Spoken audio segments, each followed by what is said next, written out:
I know from living in other countries that understanding other human cultures is really, really challenging. And they're human, the same as us.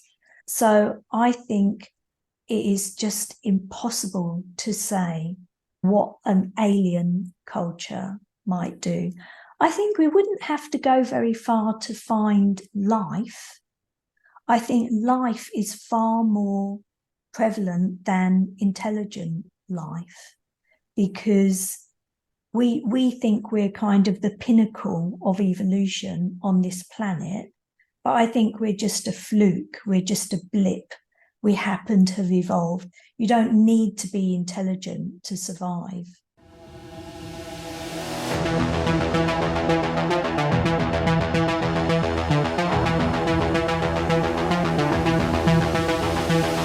This is the future.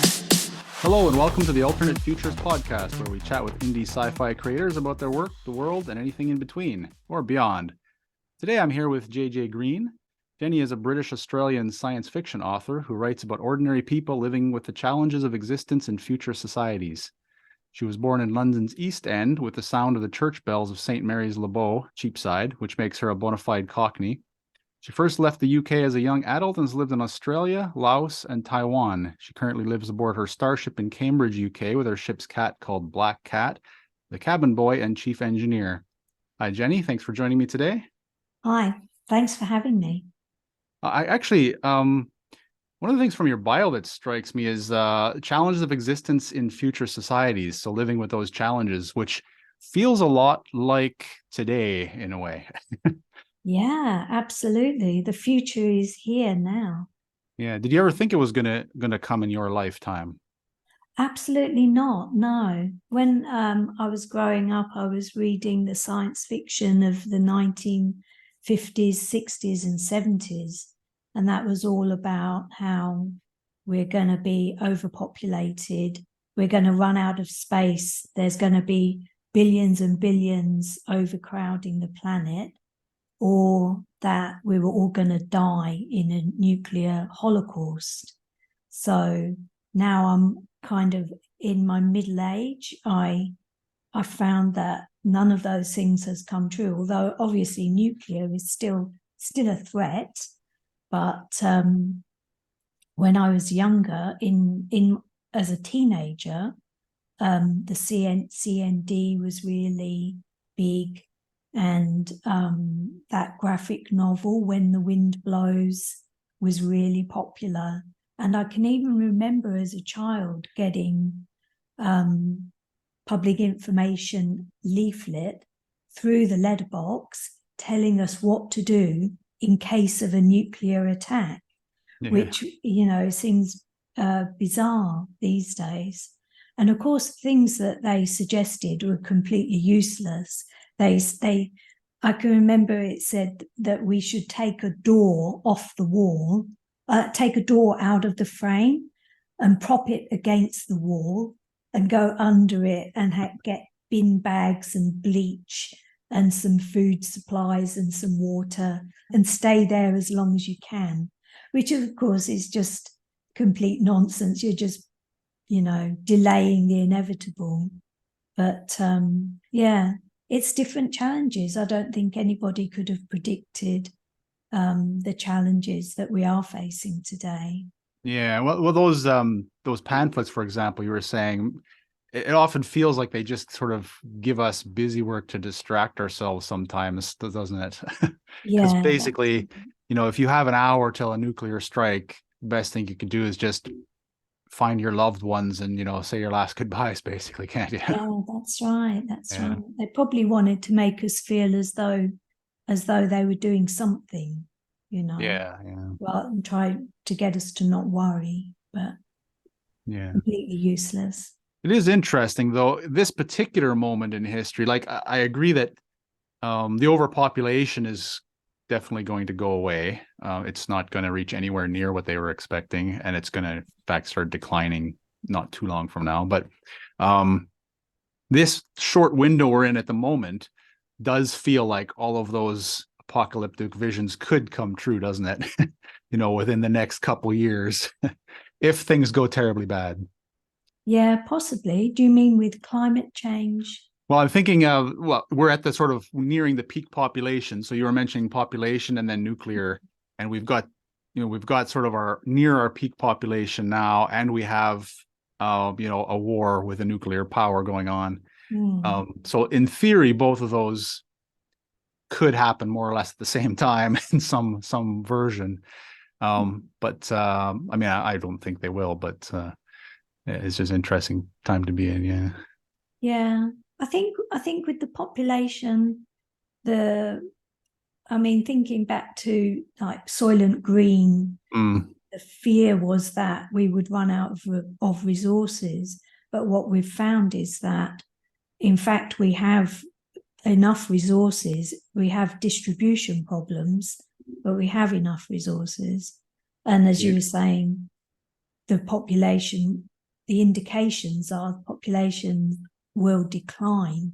And that's what we're seeing in the developed countries, is in fact they're struggling to maintain their populations. So I don't think anybody predicted that in the 60s and 70s.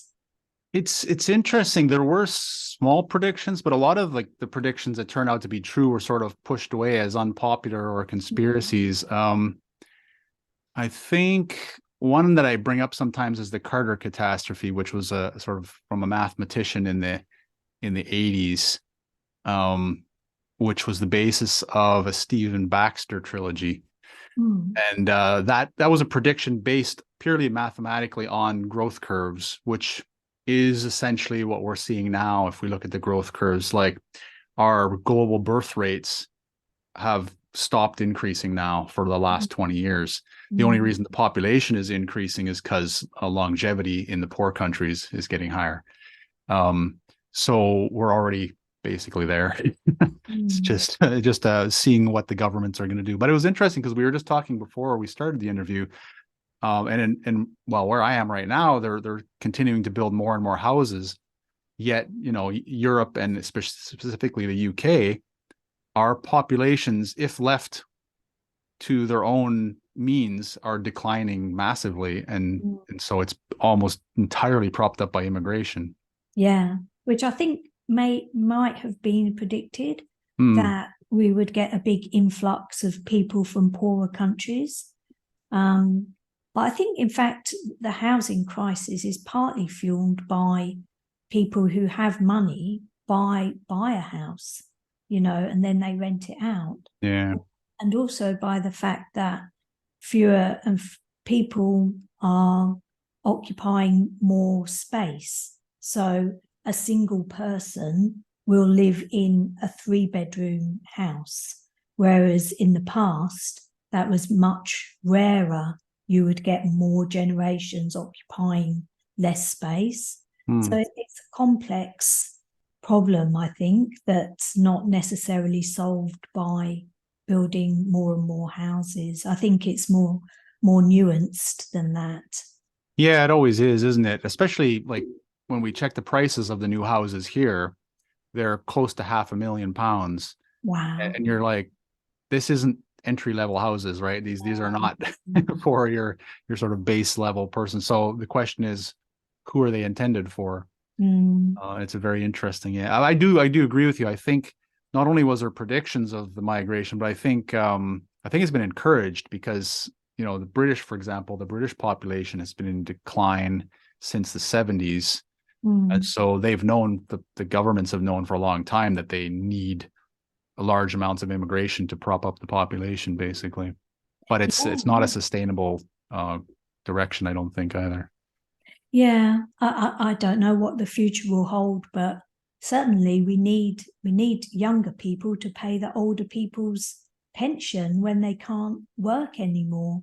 So if you have too few young people, it puts far too much pressure on them to sustain this growing older population of people just living and living and living on. Yeah. Yeah, and that is the main issue facing almost every country in the world today, is a lack of young people being able to support the older people. Yeah. So yeah, and then you add to that automation, which doesn't help in these cases as well. So Yeah. yeah. So we'll go back to you for a moment now. So you have traveled fairly substantially around the world. You've lived in Laos, Taiwan, and Australia. So what took you to those areas? So I think I'd always been interested in Australia from a young age, just because it has, among British people, it has a very positive image because it's English speaking, but the climate and the country is so much warmer and much more interesting. I've always been attracted to difference. I've always been attracted to things that are different, things that are strange, things that are unusual. Like all the wildlife in Australia? Sorry? Like the wildlife in Australia? Exactly, yeah. That's out to kill you. Exactly. Everything's out to kill you. So I think, and I had always wanted to travel, which I think is part of the attraction to difference. So Australia seemed a safe option. And while I was at university, I was working, saving my money. Thought I would go to Australia and travel around Australia for 3 to 6 months before starting my adult life, getting a proper job and getting somewhere to live. But I ended up meeting someone and then ended up staying in Australia for about 7 years. And in fact, didn't get to see as much of it as I'd wanted to.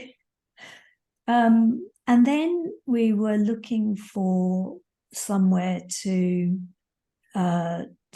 travel to, but I prefer to live in countries rather than just go on holiday there, because I think you get a much deeper understanding of the place and the people and the history and the culture and so on by living there. So I and my partner at the time, and we had 2 children by then, signed up to become Australian volunteers abroad, which is the equivalent of the Peace Corps in the US or the VSO, Voluntary Service Overseas, in the UK. And that was how I ended up in Laos. I was teaching English in an engineering polytechnic in Laos. So I did that for about 18 months. And then I came back to the UK. I had a wonderful, wonderful time in Laos. At that time, this is the early 1990s. It was still very closed off. There were literally maybe 200 foreigners in the country at the time. I think at the time they would not allow any Americans into the country because it had been so heavily bombed in the Vietnam War. In fact, it was more heavily bombed than Vietnam was.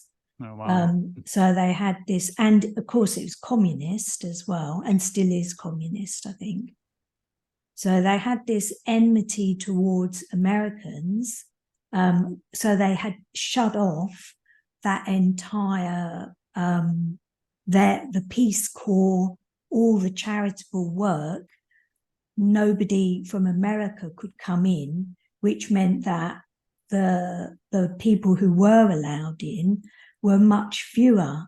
You just couldn't get the same numbers in practical terms. So very few foreigners, very, very simple life, and very interesting because it wasn't all, there was very little there for English speaking people. You were kind of forced to really get into the people and the culture. And then I moved back to the UK and lived in the UK for about 15 years, still teaching English. And then when my two eldest children were adults and going off to university, I got the travel bug again, and again wanted to go live somewhere else. And so we took my youngest son, who was 8 at the time, and we went to live in Taiwan because, well, it sounds stupid. I've told so many people this, and it still sounds stupid every time I say it, but we wanted our son to learn a second language. So we thought, what's the most useful second language to learn as a child? So we thought Mandarin, because it's very hard to learn. But if you're a child, you pick it up very easily. So we didn't want to go live in China because we just thought it was going to be tougher to live there than Taiwan, where Mandarin is also the first language of the local population. I'll get in trouble with Taiwanese for saying that, but most people speak Mandarin. They also speak Taiwanese, and they also speak Hakka. So we went to live in Taiwan, which is very developed. It's very easy. It's a safe place to take a young child to. And we lived there 7 years. And then we came back to the UK 3 years ago. Wow. Okay. Yeah. No, it's interesting when you decide to go on a bit of a trip around the world, and then life completely changes, doesn't it? After university, I went to the Middle East and met my partner. And then I've not been back to Canada for the last almost 25 years. Wow. Yeah. So did your son end up learning Mandarin then? He did, yeah. I think he'll probably be a little bit rusty now because he hasn't spoken it for not prolonged for 3 years. But it should be embedded somewhere in his brain to come out again with a bit of practice. Yeah. Do you find in the schools in the UK, they do focus, it seems, very strongly on European languages, whereas I think in North America, there's generally, in the cities at least, more options for things like Mandarin and things like that. Is that something you found as well? I'm just wondering if that's a north-south divide or. Oh no, I think the problem is just teachers, actually. I think historically, I'm not sure if it's true now, but historically there haven't been anywhere near the numbers of native Mandarin speakers or native Japanese speakers living in the UK as there has been of native French speakers, German speakers, Dutch speakers, and so on. I think it's a historical thing, probably going back hundreds of years, because we used to have a lot of very close ties with the continent back 17th century, 18th century, and learning French was a thing of an accomplishment if you were middle or upper class. So yeah, you're actually the second author I've had on with a connection to Taiwan. My very first guest in episode 2, Ned Marcus, is a British man who lives in Taiwan as well. Is he in Taiwan now? I think, as far as I'm aware, he's still in Taiwan. Okay. I'm surprised, actually, I don't know him because I knew a lot of writers in Taiwan. And I believe he teaches some creative writing as well there. So okay, I might contact him. Yeah. Oh, excellent. Yeah. And you're in and the other connection is you're in Cambridge right now. Yeah. Which is one of our family's favorite places in the UK, to be honest. I really like the city. It is lovely. I love it here. Yeah. What made you go to Cambridge specifically when you came back? That was actually my husband's choice because he's in computing. He does software and hardware. So, as you know, it's called Silicon Fen. So that was his choice for job opportunities. Okay, excellent. Yeah. So we're going to move on to a bit onto your writing. First off, you have a very impressive backlist, especially considering it. From what I can tell, you started publishing around 2015. Is that? That's right. Yeah. I published a set of short stories in 2015. So they are all indie published, and you go very wide as far as I can tell. So you're on pretty much every platform. I was curious, were you a part of the 20 books to 50K program? I've been to 2 of their conferences. I went to the second one that they did, and then I went to another one 2 or 3 years ago. And I know a few of the founders, but I'm not deeply involved with 20 books to 50K. No. Okay. Usually someone with your backlist very quickly tends to be, I've found a lot of authors in that program or who have connections with that program. Yeah. Obviously, because I've been going 8 years now, I was there when there were fewer people doing it. So I tend to have got to know people who have become quite big in the indie writing sphere. Yeah. Well, I guess one of them is another guest I've had on the show. My episode 14 was MD Cooper. And you've actually written a series in her universe, the Aeon 14 universe, as well, with her co-written. What was that experience like then? It was really positive, very positive experience. It was great to work with Mal, and she's very supportive to other writers, I've found, and very kind of hands-off with the writing. You know, she didn't try to change anything that I wanted to put in the books, or, you know, maybe tiny tweaks here and there. Yeah, so it was very, very positive experience, and it was I felt what's the word? I felt honored that she asked me to write in the universe. Because you both are obviously very prolific, and have developed your backlist to quite a large degree within a very short period of time, I would say.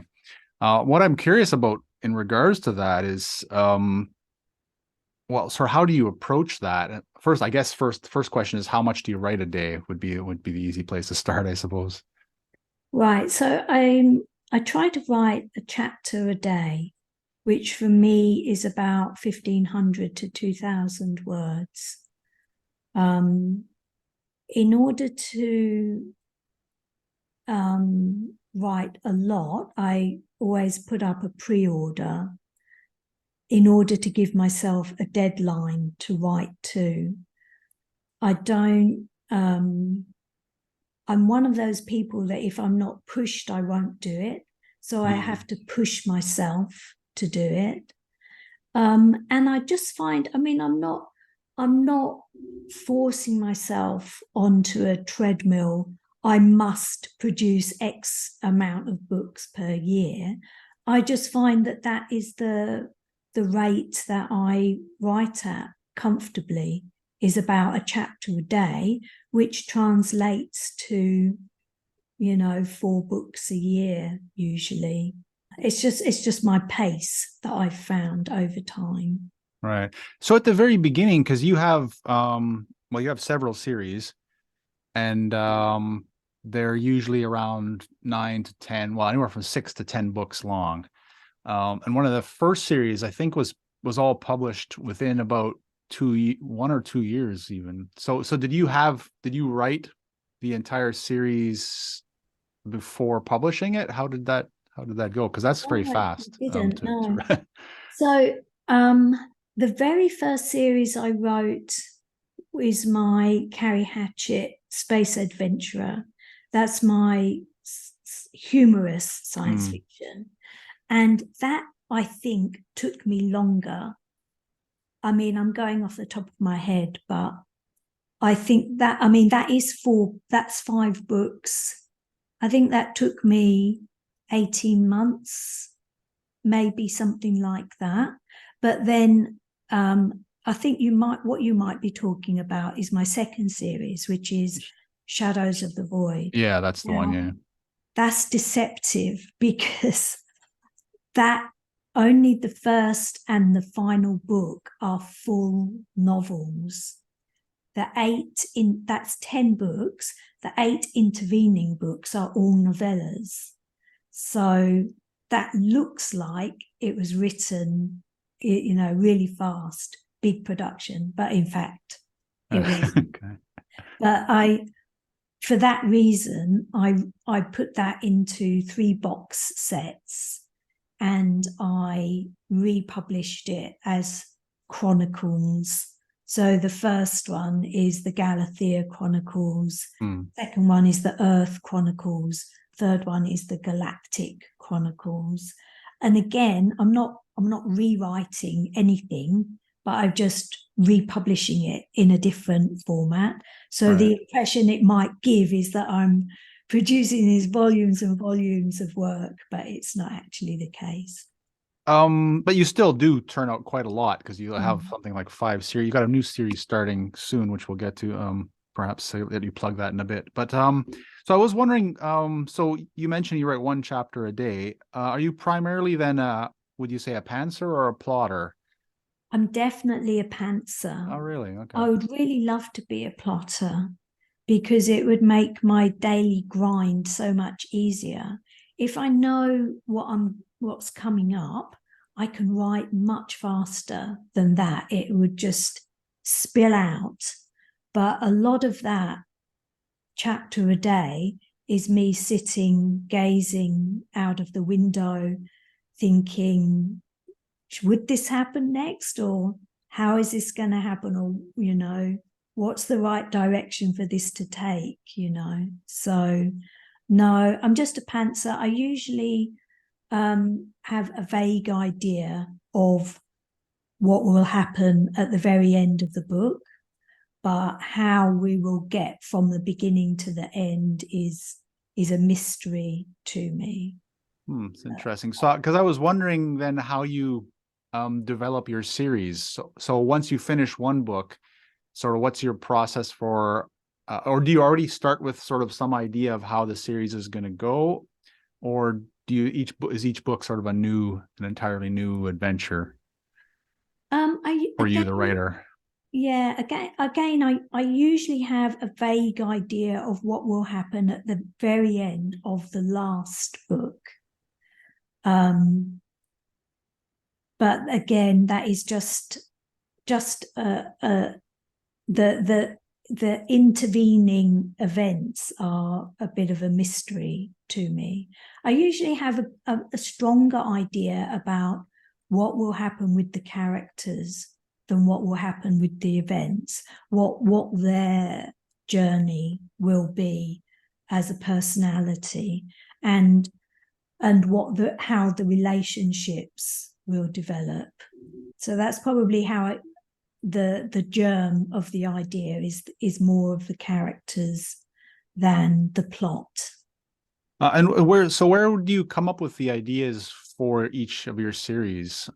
So some of them definitely have similarities in some of the ideas, but then some of them are obviously wildly different, like the what's the one I'm thinking of? The Space Colony one, is that the one I'm thinking? No, Star Legend, which has quite a different sort of approach to certain things. And then as you mentioned, your Carrie Hatchett series. Is it Hatchet or Hatcher? Hatchet, it is. Okay. Because it sounds like Terry Pratchett is what I remember. Yeah. Was that intentional then? Or? No, not at all. But say those 2 series are quite different from a lot of the other ones you have. So I'm just curious what sort of inspired those, and then where some of your general ideas come from. So I think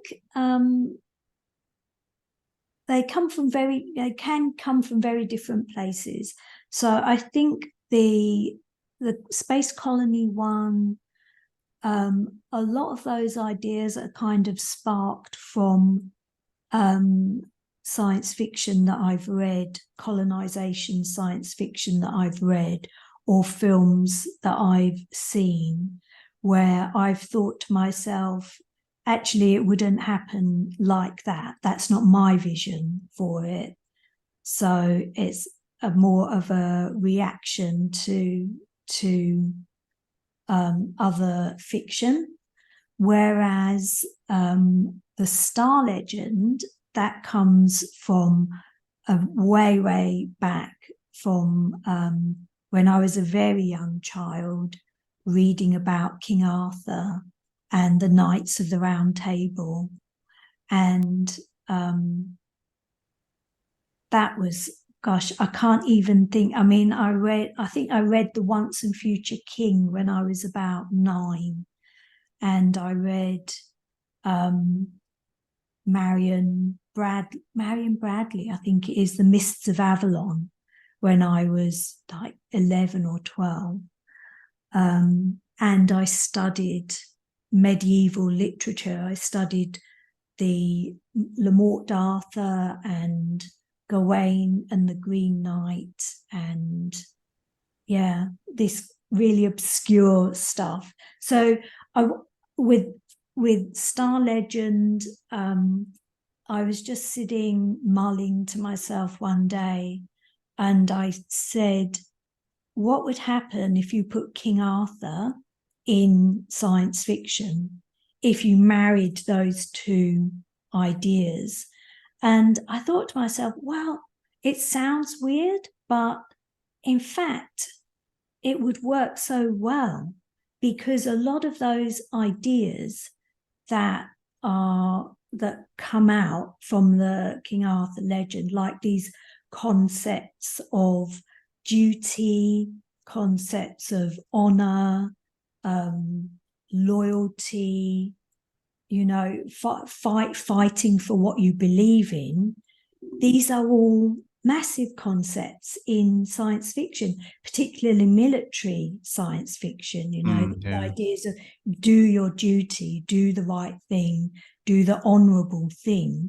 These are all Arthurian concepts, they date back hundreds and hundreds of years.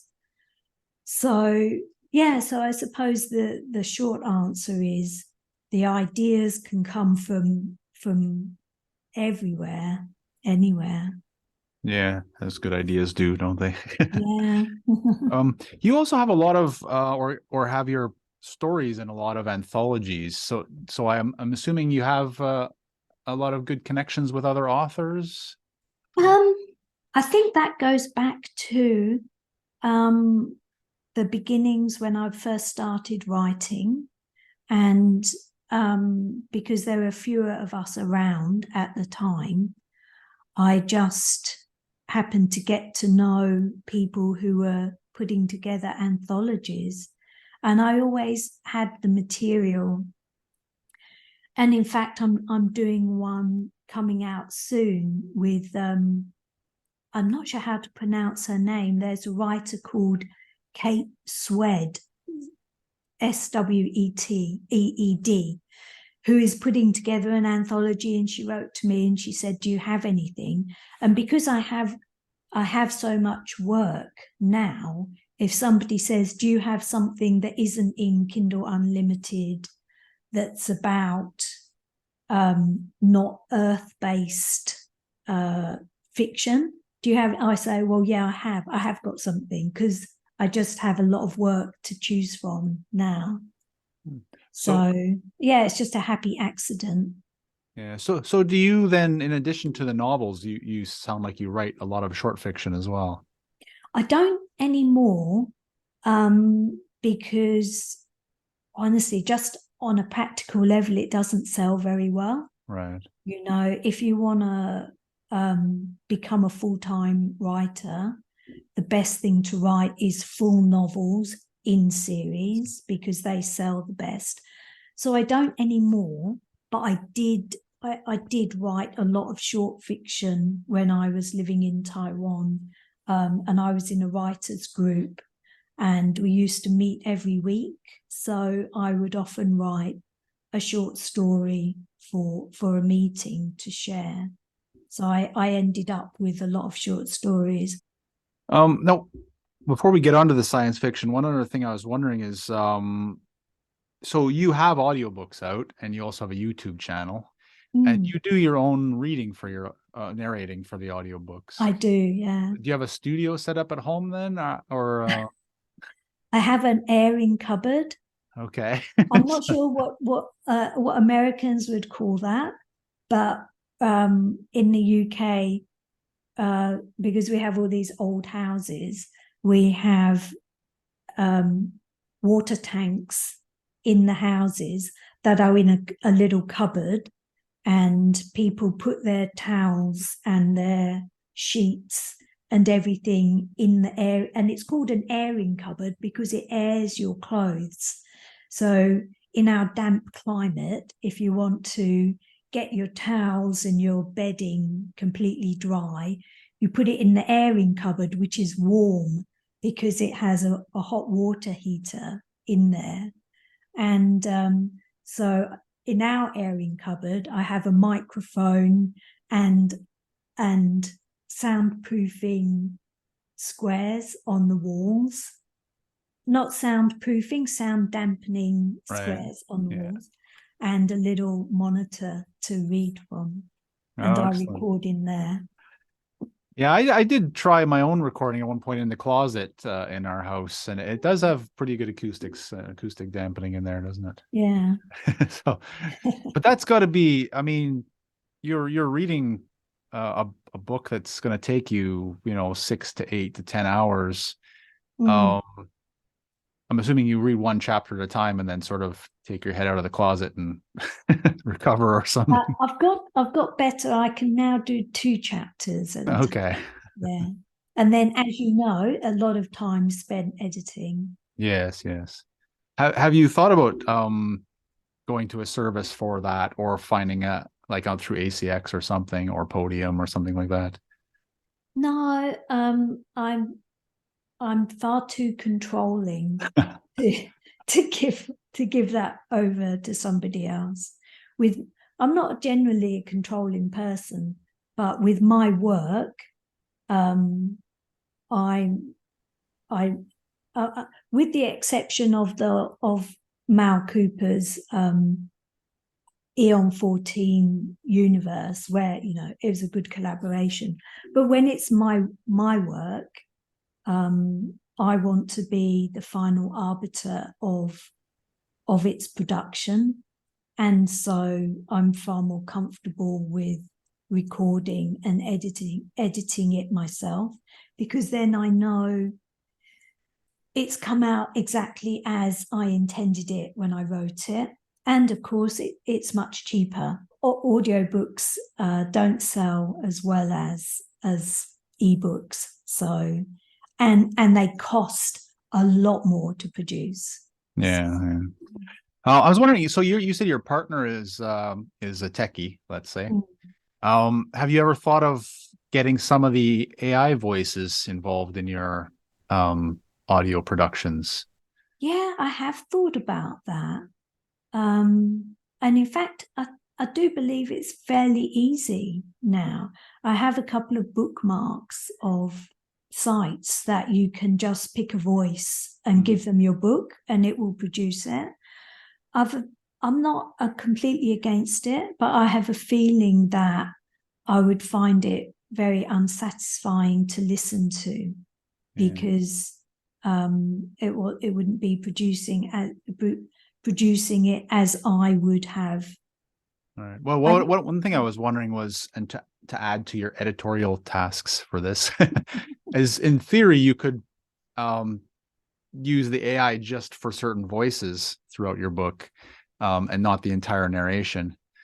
That's a really good idea. Yeah. Because they are getting much better. I mean, even the Google connection with, I think, Speechify they use. I mean, it's not perfect, but the higher quality voices they keep improving. Every 6 months, there's a significant improvement. A lot of editing, but yeah, because I do struggle. I did study drama, and I used to do a lot of theatre, and I've also been reading bedtime stories for about 25 years. So I'm quite comfortable with doing the reading, but at times I struggle, like when I wrote Shadows of the Void, my editor was from Georgia. And so I wrote a character in there. I mean, Georgia, US, not the country. Right, yeah. And I wrote a character in there, and it was fine writing it because I could say to my editor, is this like Southern US? And she'd go, yeah, that's right. But then, of course, when it came to narrating it, I had to do this Georgia accent. I had a character in that who's Australian. So I did the Australian accent, no problems. In fact, I had an Australian accent when I first came back to the UK. But, or for example, a chapter I read yesterday, I had 4 men in it. And I saw this coming up. Oh man, I've got to do 4 male voices that sound different from each other. So sometimes it is a struggle. So that is definitely something worth considering. Yeah, it'd be interesting. I'd be interested to see what your result is if you try it. Yeah. Just one last thing again before we go into the specific sci-fi is you also have a Patreon. So I mean, obviously, as any independent author, you have to put yourself out there a lot and find a lot of avenues for income generation, let's say. I'm just curious what your Patreon experience has been, and has it been sort of a worthwhile and productive experience? So, in fact, I haven't pushed Patreon lately, so it's fallen off quite a bit.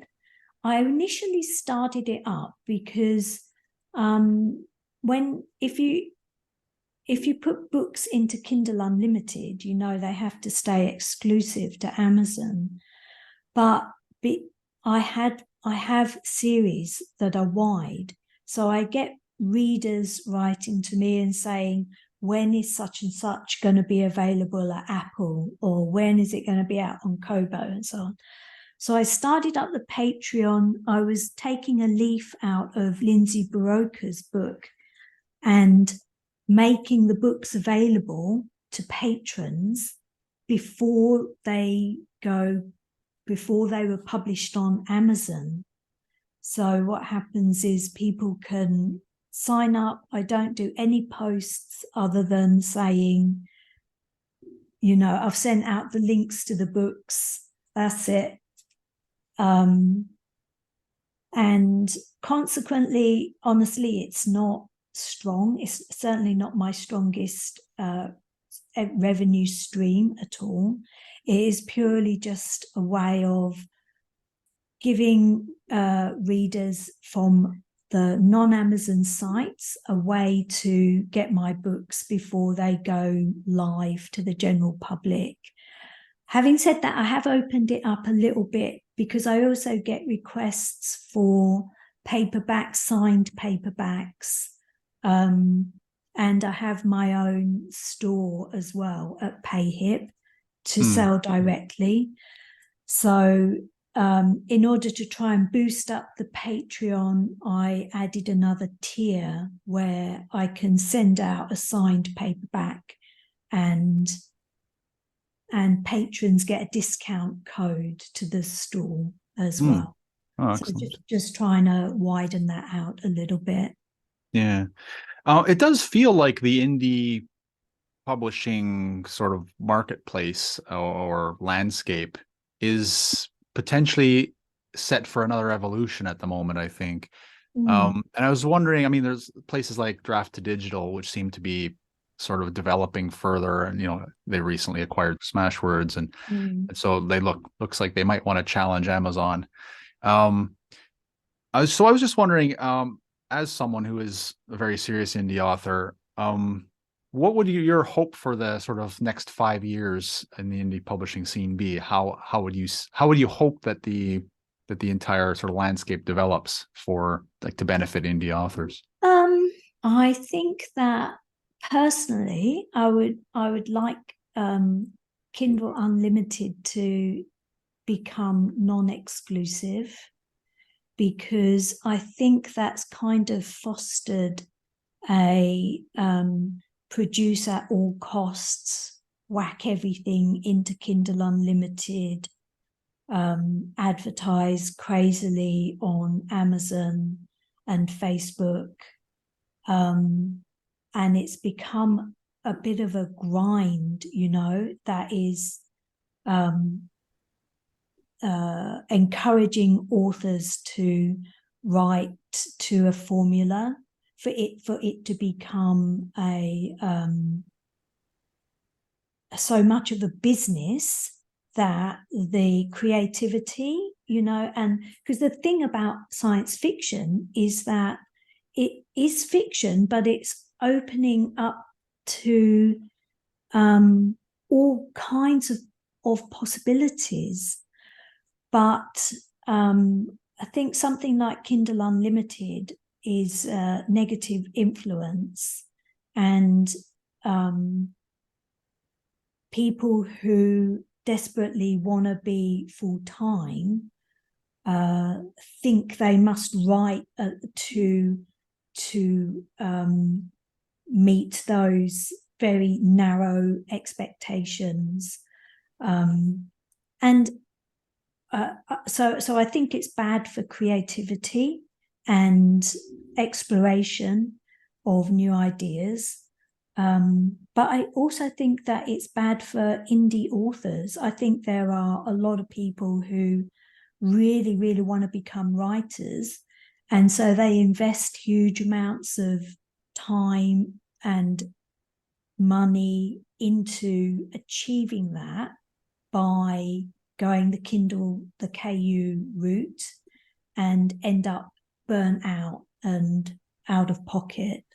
So that would be my main wish, I think. Right. Yeah, I guess it's a bit of a trap as well, isn't it? Because you become beholden to Amazon as you go narrow, and then what's happening now with the print cost increases, which dramatically reduce your royalties.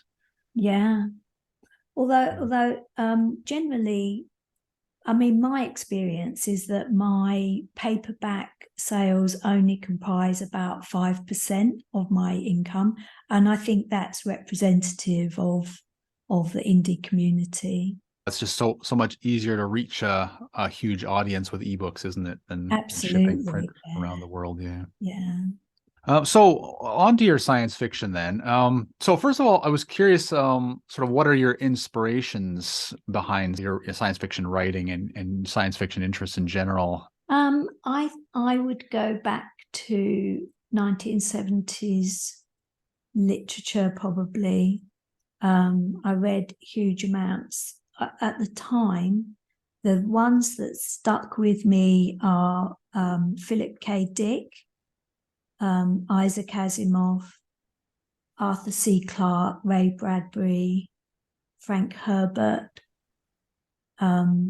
I'd say they were my main inspirations, and also, of course, watching Star Trek as a kid, and the movies as they came out later. Quite a traditionalist in that way. Yeah, I recognize a lot of those, of course. Yeah, from my own readings as a kid as well. So speaking of Asimov, since you brought him up, I wanted to bring one thing. I noticed that in your stories, so you do feature, aliens, extraterrestrial colonies, obviously the spaceships, etc. Not a lot of AI in your stories. And I was wondering if that was a conscious choice, and it sort of it kind of makes me think of kind of a reverse Asimov.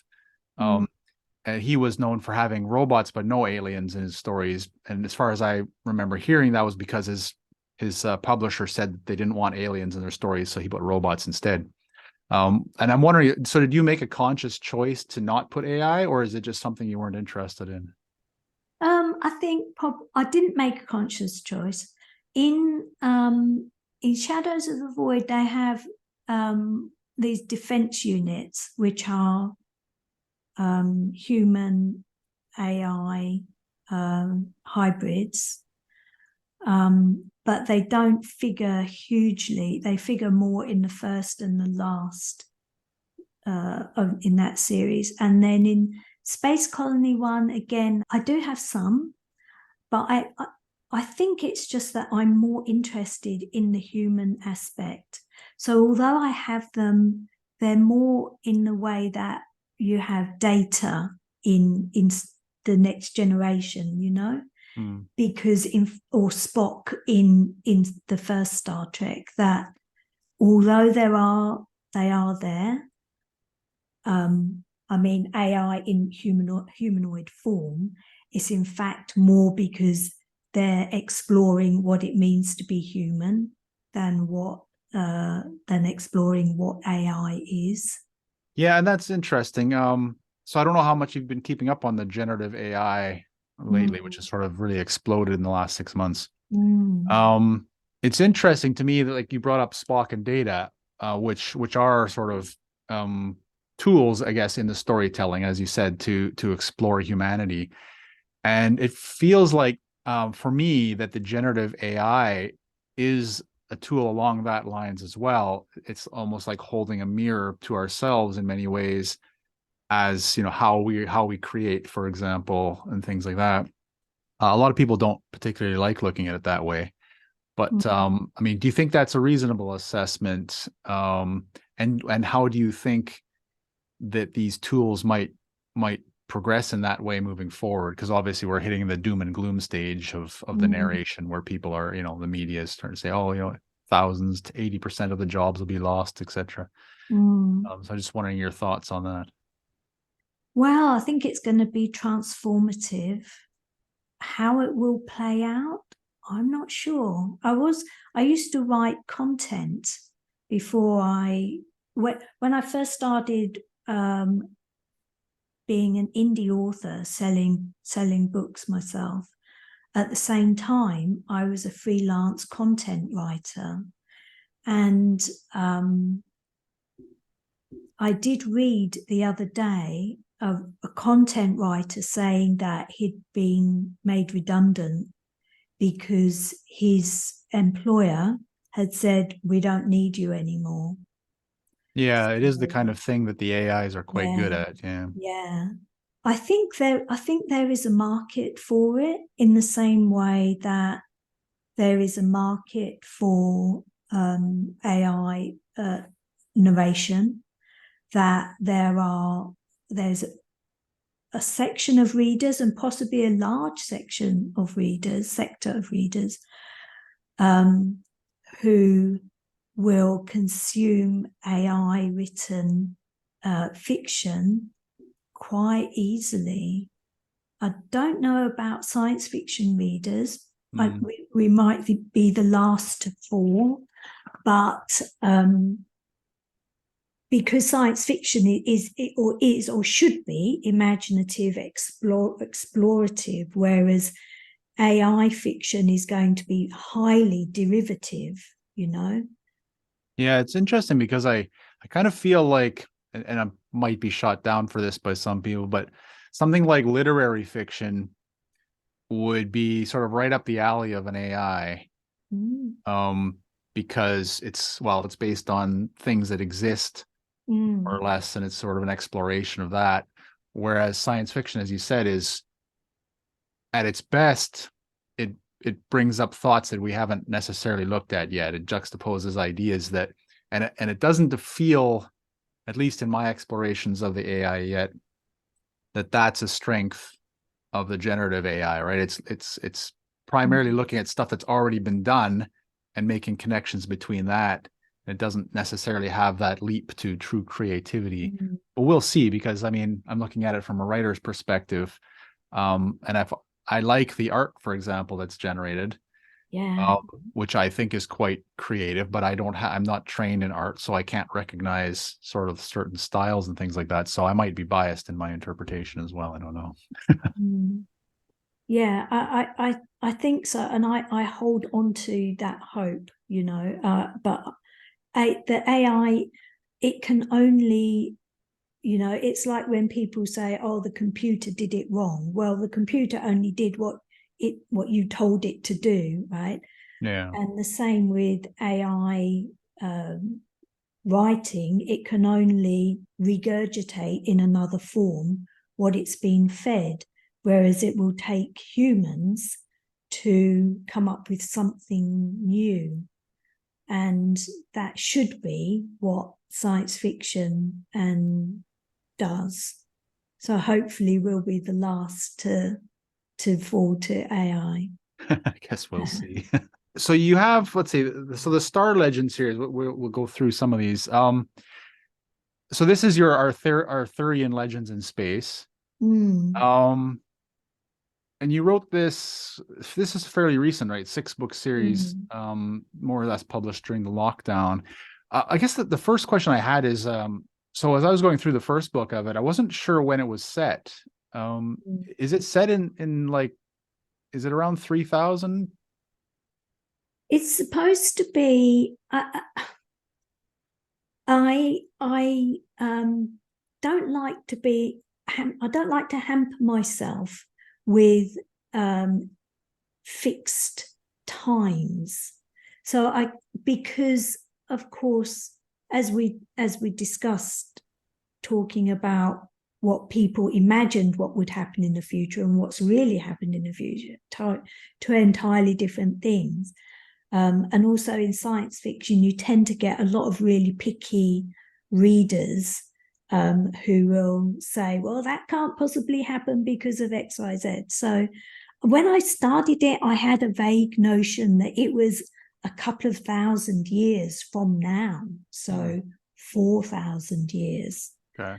But as I wrote it, I think I pulled that back a little bit. I can't tell you. It's a good while from now. I think that the thing that was confusing to me is just maybe it's to do with all the science fiction tropes, but it was set largely around the battle for Earth. And I guess my inherent view is that should be settled by, by that time, but maybe not. But because you had a lot of entities like the British Alliance. So that was interesting.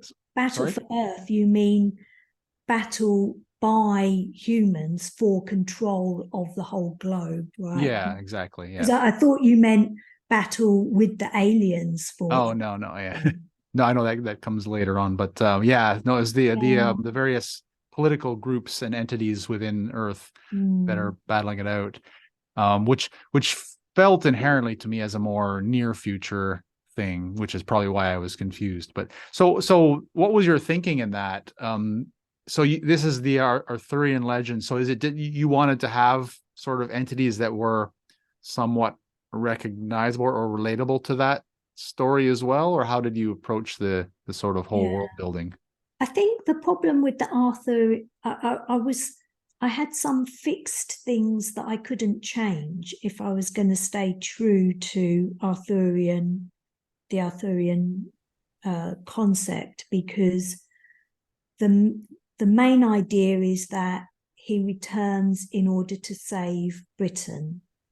That when he died, he's like the once and future king, and that when Britain needs him, he will return.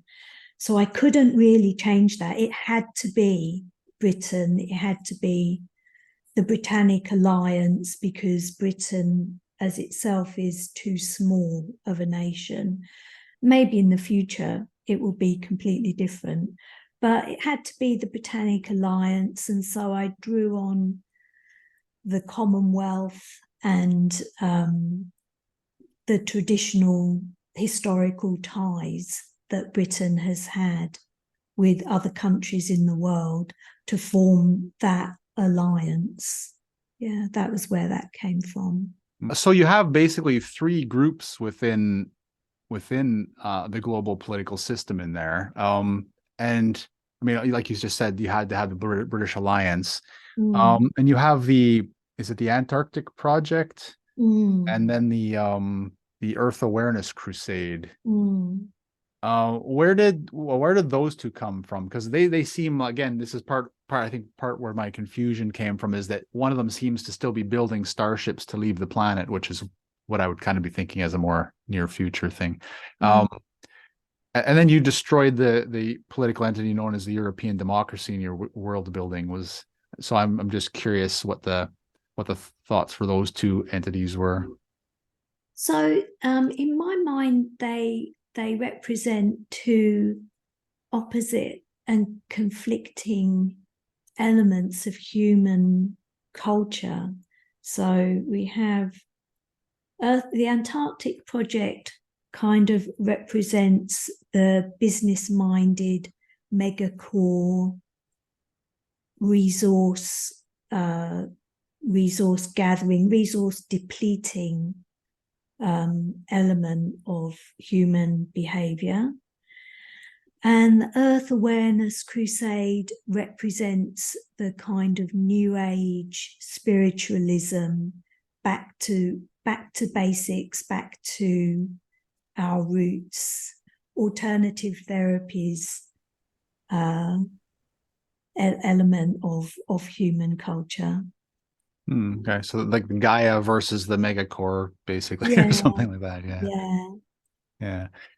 So I was curious at one point, because there is very briefly, with the Antarctic project, like you say, it's the megacore sort of viewing the world as a set of resources. Um, I don't know if I should feel bad because I kind of relate to that viewpoint a lot. I mean, I really respect, the beauty and how it nurtures the soul.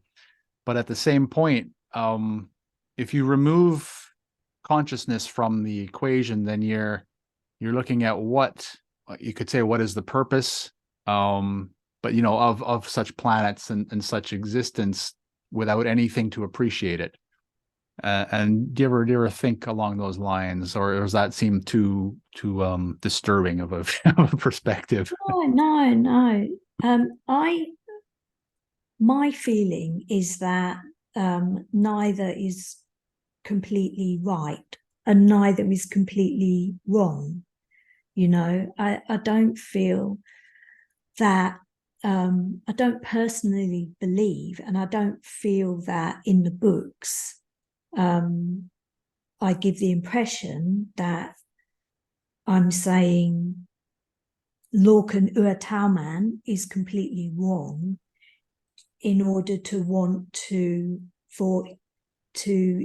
use the earth to help humanity fulfill its amazing potential in the galaxy, or that the people who want to conserve those resources, protect the natural environment, promote a more natural way of living, are all ridiculous and Luddites and technophobes either.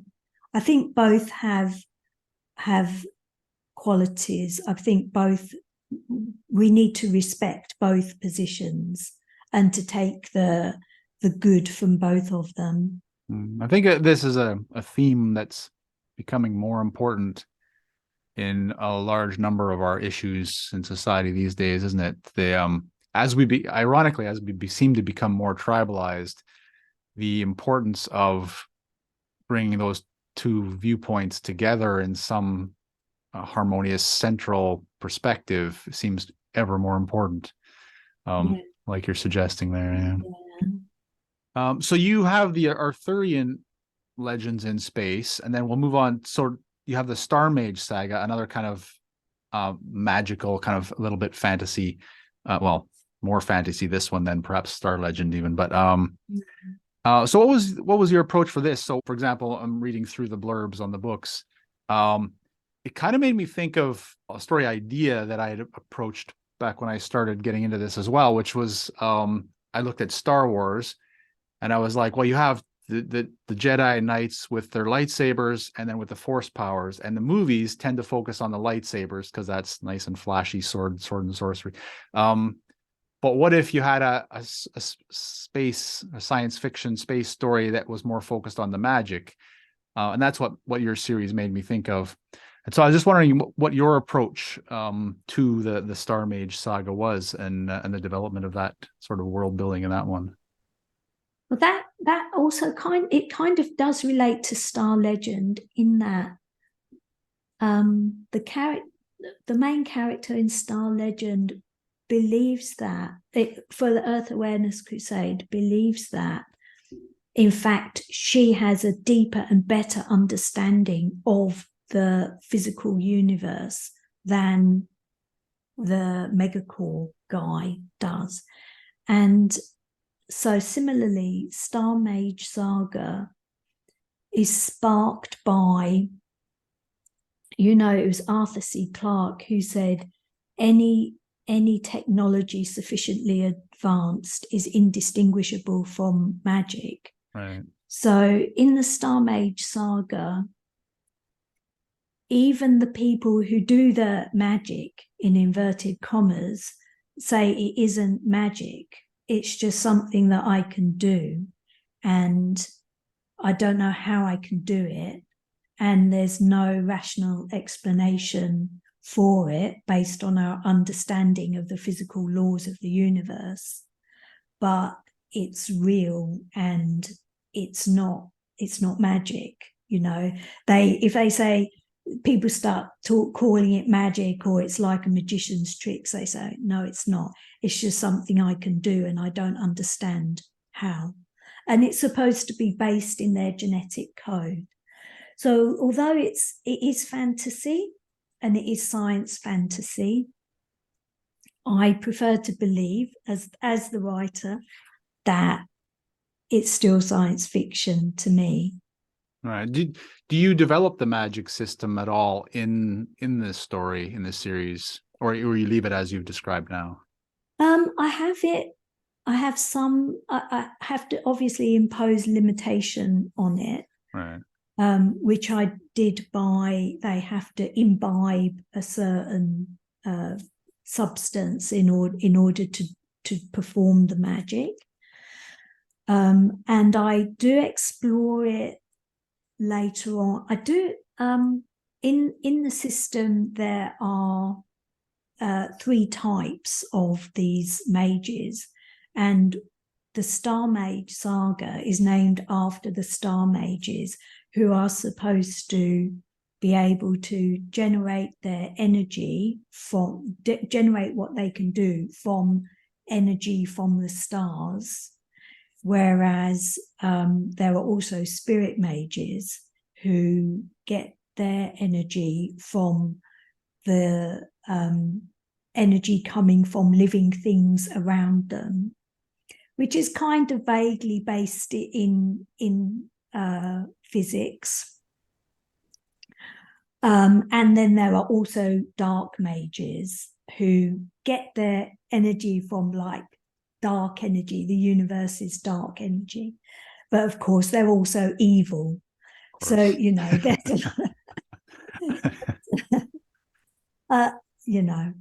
it's not exact by any means, but that's probably and I do say that it's in their DNA. So they're taught to be very protective of their saliva, hair, fingernails, and so on, so that they can't be identified by their DNA. It's interesting that the way you sort of describe them in defending their abilities and sort of resisting the term magic. There's a lot of things, obviously, we don't know about the world. And what I wonder is the magic you described, for example, in your story, would potentially be an alternative way of harnessing, let's say, fundamental forces within the universe. And so I'm just wondering, so the term magic, do you think it just has a lot of baggage with it that people would be defensive against the use and they'd want to come up with a different term, for example, even though there's nothing necessarily wrong with that term? Yeah, I think because I think it's partly like my own sensibility. I actually don't like magicians. I don't like magic shows. I feel like it's a trick. And as long as you explain the trick to me, well, what's to be impressed by? What's impressive about that? It's just a trick that you learned. So in fact, it's just reflecting my own sensibility, I think, in those books. I'm like a very much a sort of show me the science person. But at the same time, I love exploring those aspects of science that we don't understand yet. Yeah, because I almost look at it as a triangle potentially. So people seem to conflate science and technology in our current world, but I look at them as so science as a fundamental path to understanding, and technology as an expression of that, one direction of that path. So you could still have a scientific basis for some other expression of that understanding as well, right? So if science is at the scientific method is at the core, and then the principles of the universe are common, then you have technology as one way of harnessing those forces, and magic, or whatever you'd like to call it, as another way of harnessing those, maybe a more natural way, perhaps. I think that that is what interests me about science fiction, and I think that that's been a big shift in science fiction as a genre over the last few decades. That it used to be about science, and it's kind of, especially military science fiction, has become about technology, and that doesn't interest me at all. So sometimes I'll get reviews on my books that say, oh, there's hardly any science in this. But in fact, what they mean is there's hardly any technology in it. Yeah, exactly. You know, because there's actually loads of science in the books, but it might be botany, or it might be genetics, or it might be, you know, who knows what. Yeah, you've kind of got the old school that seem to, like you say, physics has to be the focal point of physics or engineering, right? Do you think this might be a divide between the sexes in terms of preferences, whether it's authors or readers? Let's say, the older men preferring the physics and the engineering versus women preferring the biological side and relationship side. Yeah, I mean, at the risk of being called sexist, I would say for sure that women readers tend to be more interested in the biological side, and the aliens, and the relationships between the characters, and so on. Right. And to me, that's as much science fiction as, you know, some mega gun on a massive starship that would maybe more interest male readers. And it's all important in the exploration. So I've tried in previous episodes with some of the authors to sort of delve into the idea of, you know, as we, which we'll move into your stories in a moment, your colonization stories, but as we move potentially and hopefully into the galaxy, we're not just going to need the physics and the engineering in order to create new homes. We're going to need all the aspects that exist within the interpersonal relationships, the societies that are built.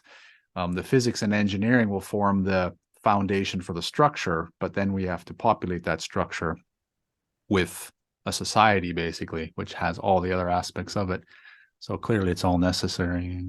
Yeah, and in fact, I would argue that the physics and the engineering is the easy bit, you know. Potentially, because it's the easiest one to understand. Yeah, it's the most straightforward. People will be we have a far worse understanding of psychology than we do of how to build a habitat on Mars, for example. Yeah, and I'd agree with that. And to a point where, well, all aspects of social sciences, really. I mean, I've been following a lot of alternate history stuff recently, and I don't even think we have a proper understanding of our own history of our species. You know, and that's an easier part potentially than an understanding of our psychology, which is clearly lacking as well.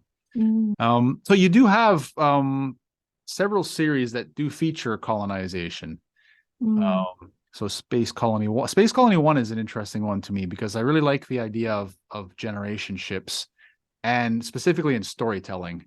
not necessarily being on a generation ship, but Mm.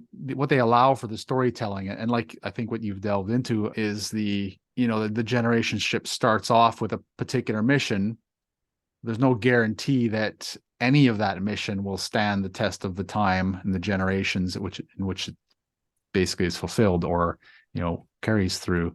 So I wonder if you could just perhaps summarize a little bit of Space Colony 1 and your sort of why you set it in that way. So with Space Colony 1, I wanted to kind of compare and contrast the two different there's some stuff I can't say because it's spoilers. Sure, but yeah. Two different experiences of colonization. So we have they're called the gens, the generational colonists, who are the descendants of the people who embarked on the voyage 6 generations ago. And we also have the Woken, who are a set, I think, of about 200 scientists who actually worked on the project, but have been frozen in cryo sleep for the voyage. So the gens arrive, they didn't ask to be there.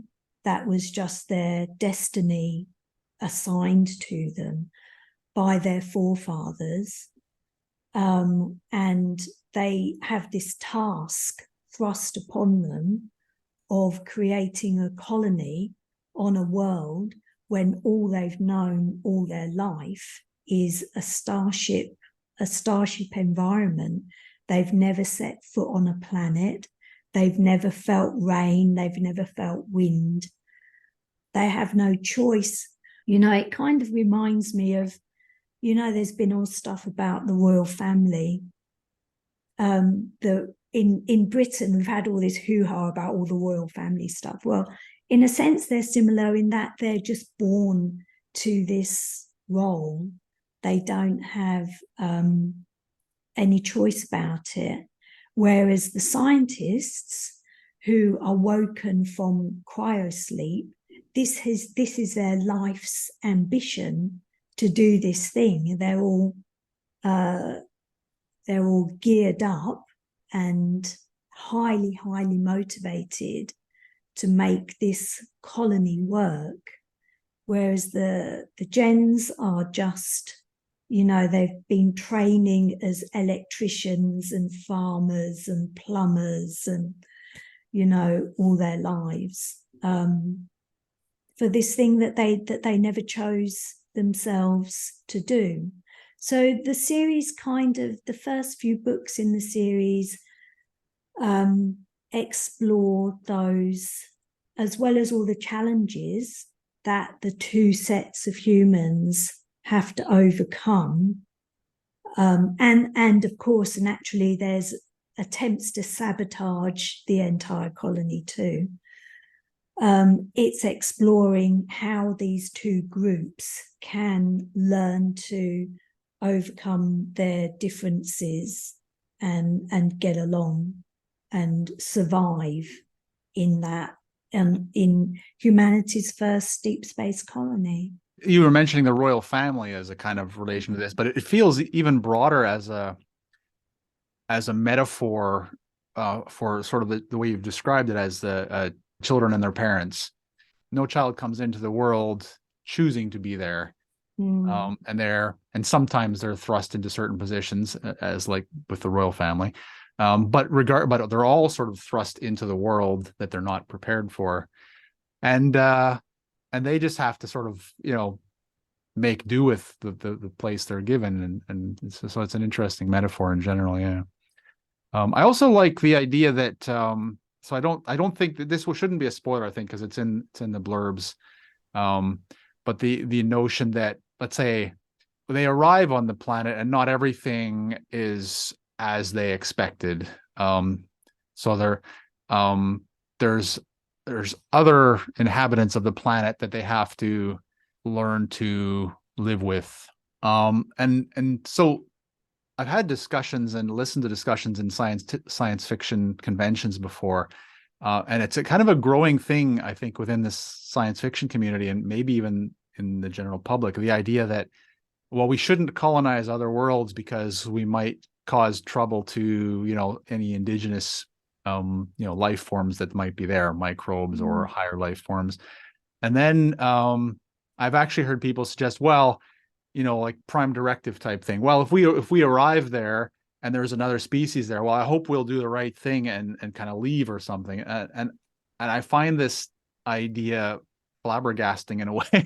Like the idea that you're traveling, as you say, you've traveled like 200 years maybe in this generation ship, 150 to 200 years, and you arrive at a planet which is your final destination, and you may not be able to go anywhere else, right?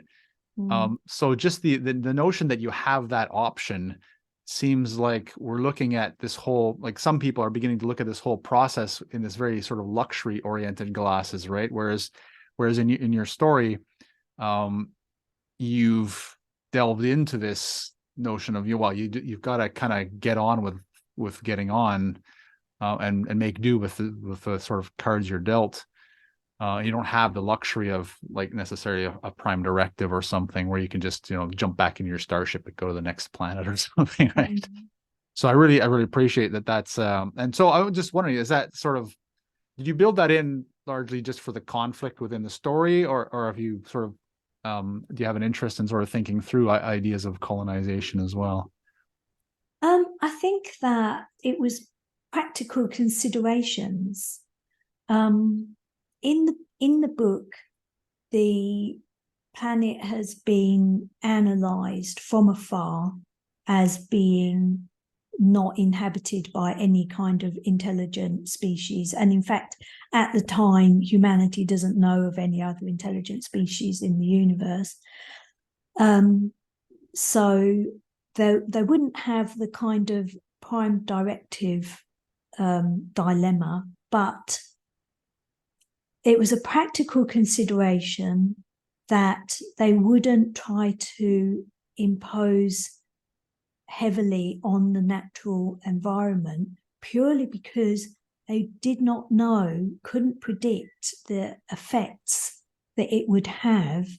And we know that through the experiences of introducing non-native species into other countries in our own world, where I know this from living in Australia, they have a huge problem with non-native species upsetting the natural balance of things there.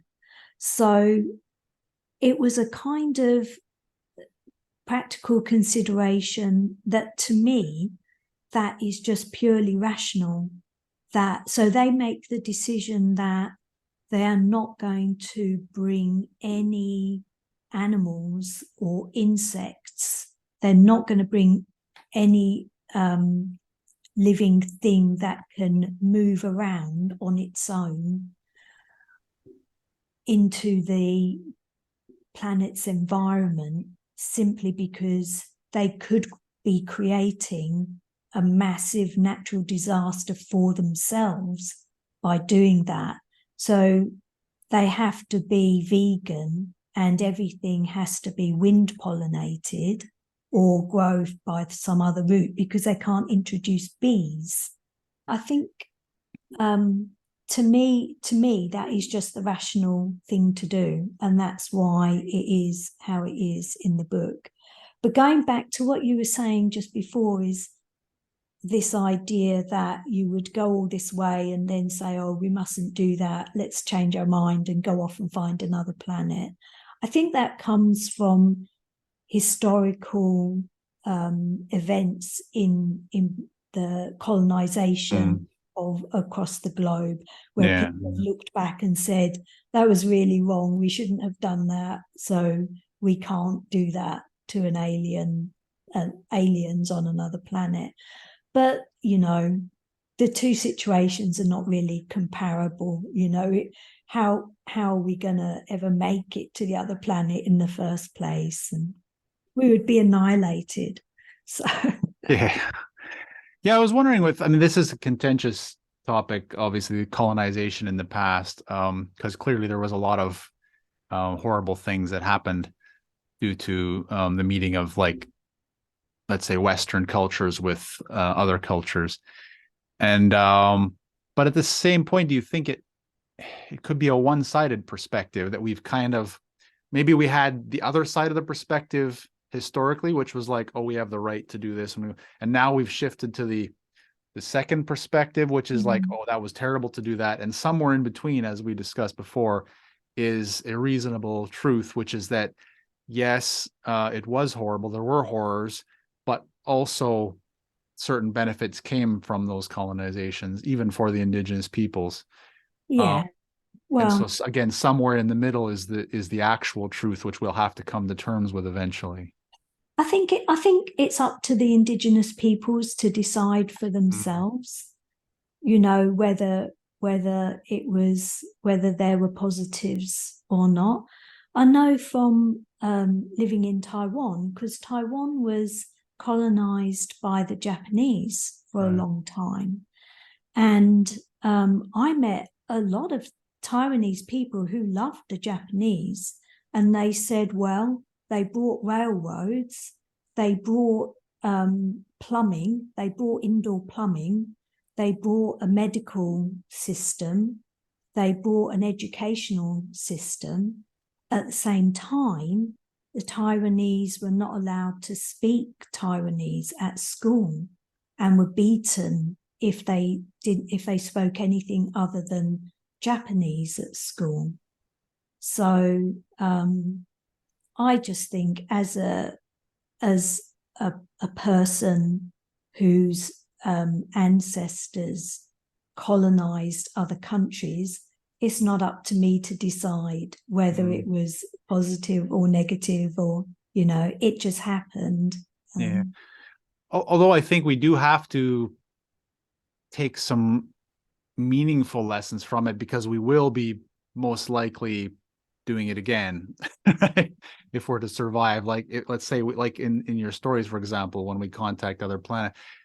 So one of the positives, as we both, I think, put forward, is the development of infrastructure, which is generally considered a positive for the societies living there. The negatives would obviously be the suppression of the local cultures. And so one might suggest a takeaway would be that if we were able to bring infrastructure, ideally at the behest of the indigenous population, but learn more about the indigenous cultures, so that we didn't, force the suppression of them and the destruction of them.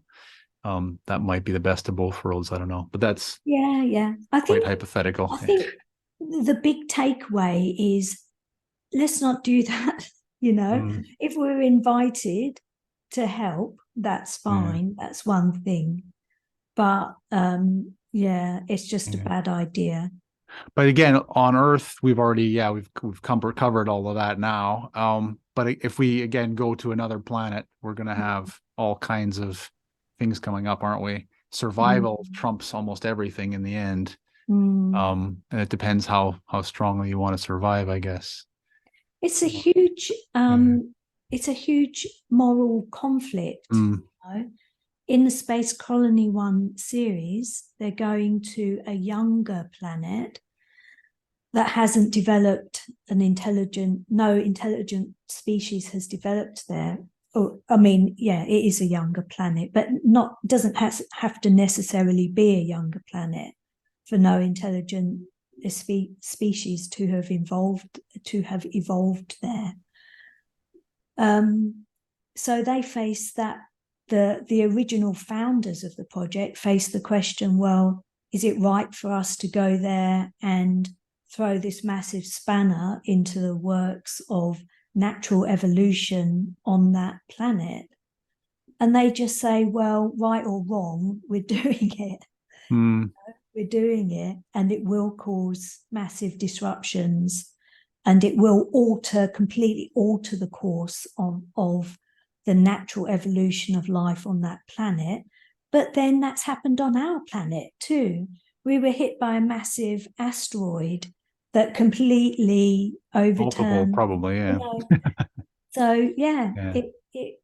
it will happen. And for us to turn away from that avenue purely because we have this moral ground that we're not going to do that because it would be wrong. That right and wrong is not a black or white thing.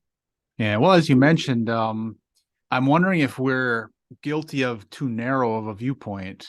So you mentioned like the various issues that have happened to our own planet, and there are some people who think that humanity might be itself within the fourth, possibly sixth version, basically after multiple near extinctions. But we do know for certain that life in general has had 5 or 6 extinction level events, which dramatically changed the biosphere. And if we seem to be right now sort of very narrowly focused on this small window of, the last 100 years kind of thing, right? And we don't want it to change from this.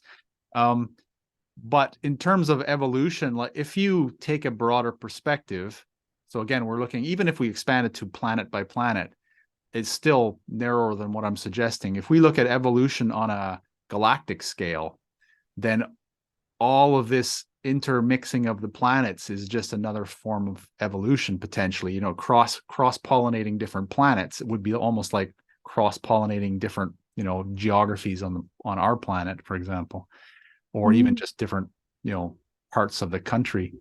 And so morality, for example, could have too narrow of a focus, is what I'm suggesting as well. And so it's such a difficult game to play. And we could be, children in our perspective in a way. Yeah. I think we might only have life on our planet because it arrived from somewhere else. Yeah. So we might be getting ahead of ourselves in thinking that we are the controllers of this stuff, and in fact we are just a part of all this stuff. Yeah, a part of this big system. Yeah, that's exactly what I was thinking. The hubris of control, in a way, like we feel we have some level of control when really we're just part of the system, which is perfectly fine as long as we accept it. And as we were saying, like we know that spores, for example, and even crickets can survive in a vacuum in space. And we know that volcanoes and various weather patterns can push them up into the atmosphere. Who knows whether we've already spread, various species over the 100 million years that they've been around to other planets potentially, or we've received them as well. Yeah. So it's all well beyond our understanding at the moment, I think. But I think we are getting on, so we'll move into the sort of final segment of the show and close it with the lightning round and then the two big questions. So the lightning round, just A and B, give me your answer, and we can discuss a little bit if there's something we want to talk about. So first question, that would be Star Trek or Star Wars? Star Trek. Star Trek. And is there a reason for that one you prefer? Probably actually sentimental is the first. Right. Yeah. Okay. Now the second question is based on a discussion I had earlier with your magic system. So I'm just saying lightsabers or the Force? Definitely the Force. Force, yeah. Far more interesting. And yet inherently less developed, except perhaps in the books, maybe. Alien or Predator? Alien for sure, yeah. Is that the movie or the creature? Well, the movie for sure. Yeah, I mean, Predator, these things just are, they're not even, to me, they're not even really science fiction. They're just current, they're just what's the word? Is baddie versus goodie set in the future. Warp drive or jump gates? Probably jump gates. because they are more unpredictable. What's going to happen on the other side?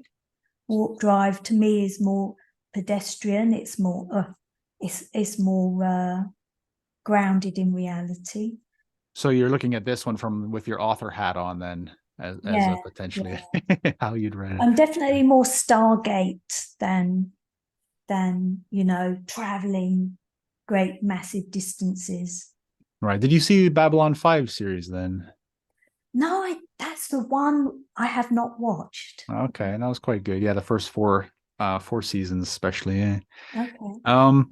And let's see, the final one is Attack the Block or World's End. These are both British sci-fi. So I haven't watched World's End, but I get the idea. I loved Attack the Block. Absolutely loved it, because that's what fascinates me, is ordinary people dealing with these things from outside of their normal experience. So yeah, Attack the Block. Yeah, that was a good. They're both good. I both enjoyed them both. Very British in style. Yeah. Yes, yeah. So the two big questions. So I ask all my guests at the end of an episode, but they're tailored. They try to tailor them a bit for your own around your own themes, etc. So we'll return to the idea of colonies. So the first question is, if we do finally start creating colonies on, let's say, extrasolar worlds, do you think we'll be the first into the galaxy, or do you think we'll be latecomers, let's say, to the galactic community? And what challenges might we face in either of those scenarios? I think we will be latecomers. I got that impression from your books, yeah. Yeah, I think because the galaxy is so old compared to our age, I feel like there are already others out there, and the challenges will be understanding them and learning how to not how to get along, but how to coexist. Yeah. And do you think it's more likely that they currently exist as, let's say, a galactic community, or would we find what do you think the odds would be that we find, let's say, archaeological remains of such cultures, or do you think that there is a vibrant culture out there now, for example? I think there's both. I think they already exist, and they may already be aware of us.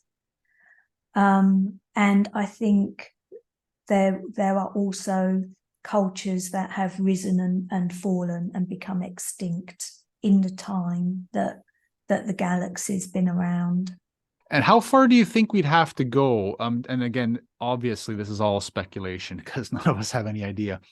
But because obviously our first steps will be out into the solar system, assuming we get that far, and then perhaps the Alpha Centauri, the next stage. And how far do you think we'd have to go into the galaxy before someone, if there is someone there, someone takes notice, or before we kind of conclude that we're alone, for example, either of those scenarios? I think we would have to go really, I mean, it's a huge place, right? Just the galaxy. I think we would have to go very, very far to conclude that we're alone. Do you think that they would, if there is a galactic community, do you think as soon as we go extrasolar, or maybe even before that, then they would take notice and come to us potentially? I think it is absolutely impossible to know, because I know from living in other countries that understanding other human cultures is really, really challenging, and they're human the same as us. So I think it is just impossible to say what an alien culture might do. I think we wouldn't have to go very far to find life. I think life is far more prevalent than intelligence. life, because we think we're kind of the pinnacle of evolution on this planet, but I think we're just a fluke, we're just a blip. We happen to have evolved. You don't need to be intelligent to survive. So I think we might have to go a very long way to find other intelligent life, but not life. Right. So it's and the way we're discussing in galactic, let's say galactic communities and councils, made me think of the Hitchhiker's Guide to the Galaxy. Kind of potentially, I guess that would be a worst case scenario, maybe, of the way a galactic community would evolve. But that's just humans, that's just us. That's just putting people in an alien costume. Yeah. No, it's In true. reality, we cannot conceive what aliens will be like physically, culturally, the way that they think. I think we're incapable of conceiving it. Well, that's kind of what I was wondering for my second question. Then, do you think there are commonalities that we would find within species, whether they are social commonalities, physical commonalities, and perhaps if yes, at what level would that commonality exist? And if no, I mean, well, I guess how would we even recognize that they're necessarily an intelligent species? I think I would go out on a limb and say maybe physical commonalities, in that they probably have features that make them predatory. That I think intelligence is more likely to evolve in predators than in non-predators.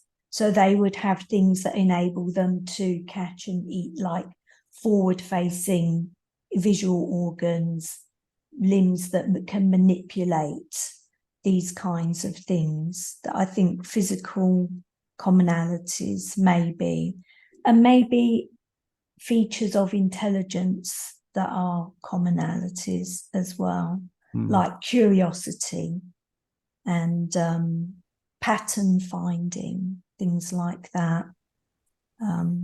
That's interesting, because it would kind of suggest a similar ecosystem structure. I don't mean specifics to the type of creatures there, but to the general. I mean, the idea that our ecosystem essentially recycles everything, and so every aspect of it is built into that, including the predators and the prey.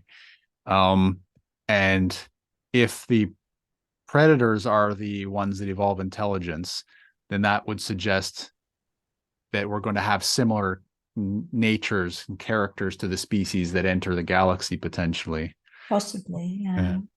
Do you think it's likely, or again, super speculation, of course, because none of this is we have no knowledge of anything, but so I'll preface this with, there's been a recent paper that's come out that suggested about 1 million years ago, the folding of human DNA mutated potentially in some way that gave rise to our intelligence.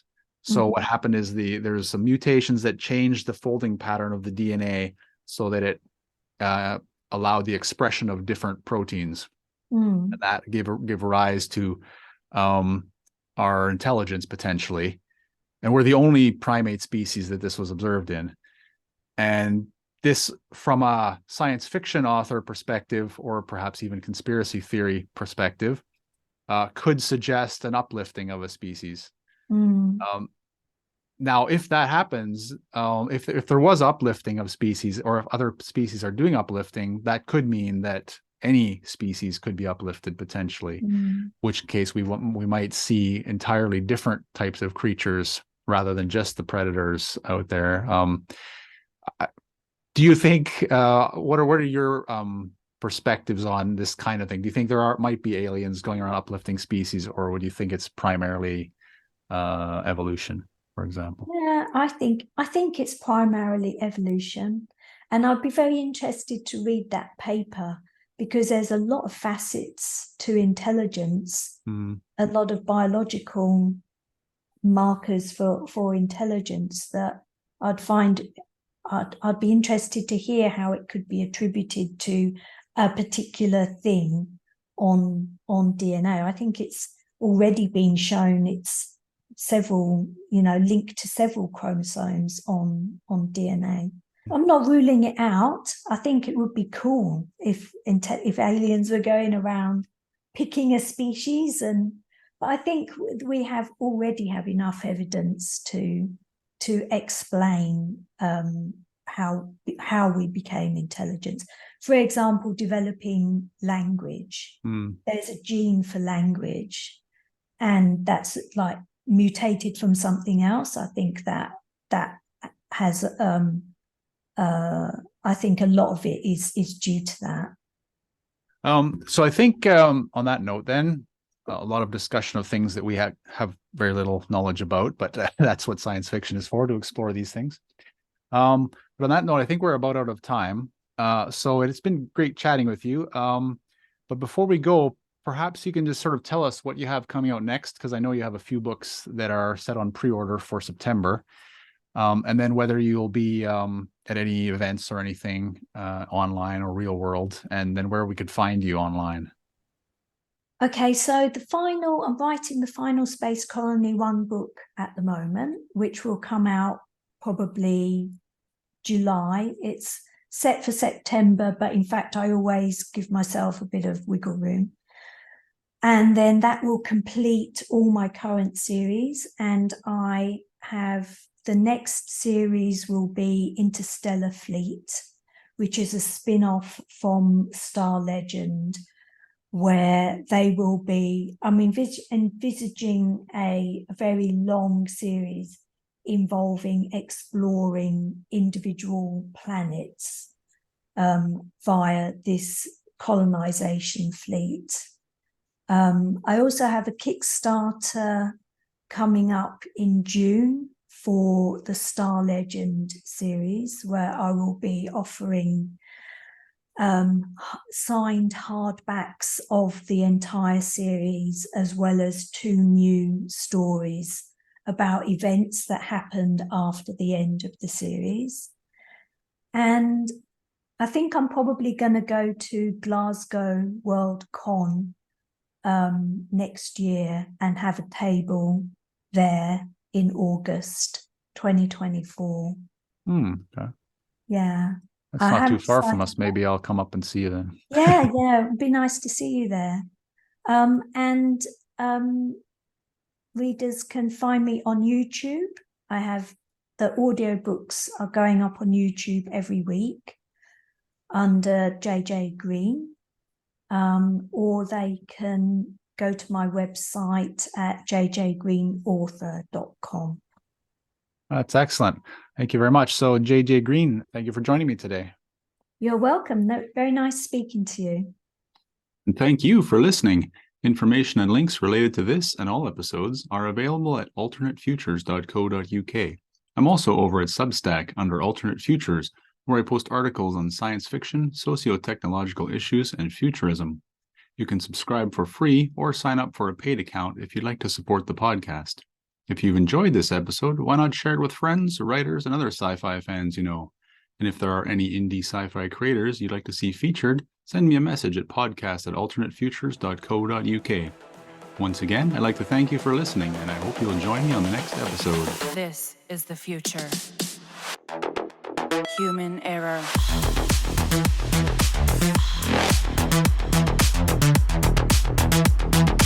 Evolution.